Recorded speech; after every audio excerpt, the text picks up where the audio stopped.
Hello guys, welcome back to our channel corporate कहानी। तो guys, आज मैं एक इम्पॉर्टेंट न्यूज़ के बारे में आप लोगों को शेयर करना चाहता हूँ। वो न्यूज़ है टीसीएस वालों के लिए। टीसीएस के लिए काफ़ी अच्छी न्यूज़ ये आई है कि इसमें बोला जा रहा है कि जो मिलिंद लाकर साहब हैं आपके एचआर, उन्होंने ये कहा है, मीडिया में कहा है, शायद आप लोगों को मेल आया होगा, आप लोगों को नहीं तो सीनियर्स में लोगों को मेल आया होगा ये वाला भी, कि जो Q3 होने वाला है 2023 का, उसमें जितने भी C2 लेवल के जो एम्प्लॉयज़ हैं, अप टू C1 जो भी स्टार्टिंग पोजीशन है वहाँ से लेकर C2 तक जो भी एम्प्लॉयज़ हैं, इसमें मोस्टली आप वैसे लोगों को आप काउंट कर सकते हैं जैसे लोग जो डेजिग्नेशन है ITA इंफॉर्मेशन टेक्नोलॉजी एनालिस्ट, उस डेजिग्नेशन से पहले वाले जितने लोग हैं उन सब को टीसीएस इस बार 100% क्वार्टरली वेरिएबल देगी।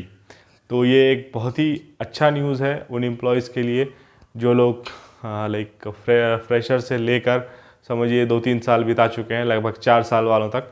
तो ये एक बहुत बेहतरीन न्यूज़ है। आप इस न्यूज़ को सुनकर आपको काफ़ी खुशी मिली होगी। अगर आप टीसीएस में काम कर रहे हैं, थोड़ी सैलरी ज़्यादा आएगी उस क्वार्टर में, तो ये बहुत अच्छा न्यूज़ है। उसके अलावा गाइस कुछ और बातें ये शेयर की है टीसीएस के एचआर ने।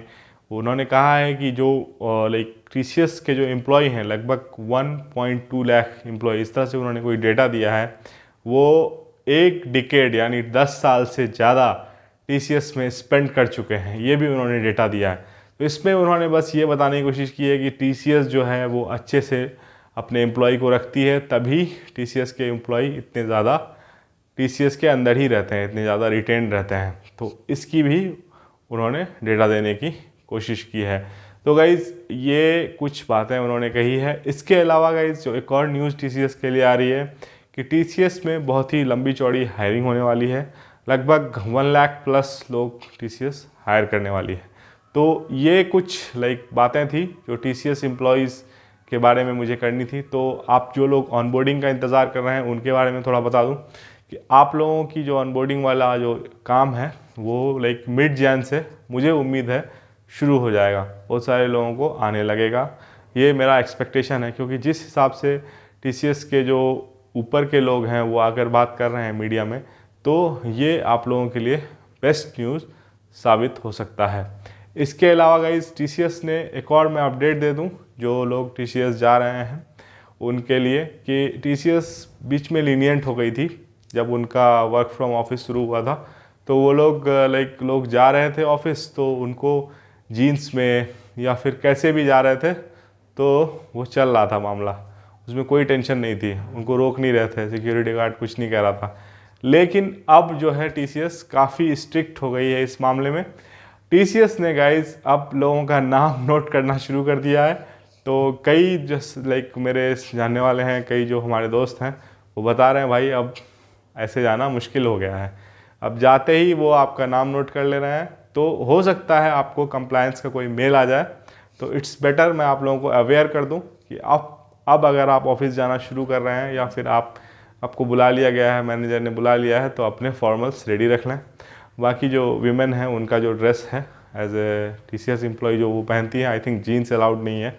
तो आप लोग अपने हिसाब से जो ड्रेसअप करती हैं वो प्रिपेयर कर लें, क्योंकि जो मेरी दोस्त हैं वो वापस आई हैं बहुत जल्दी में।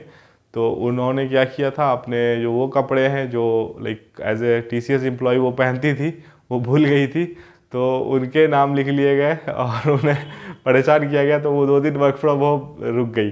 तो इससे समझ सकते हैं कि कैसा सिचुएशन पैदा कर दिया है फिर से टीसीएस ने। तो वो स्ट्रिक्टनेस, वो जो इशू था वो फिर से चालू हो गया है। तो आप लोग इस चीज़ का ख़ास ख्याल रखें, जो ड्रेस है उसको टीसीएस के अकॉर्डिंग ही पहने, नहीं तो और भी आपको दिक्कत आ सकती है।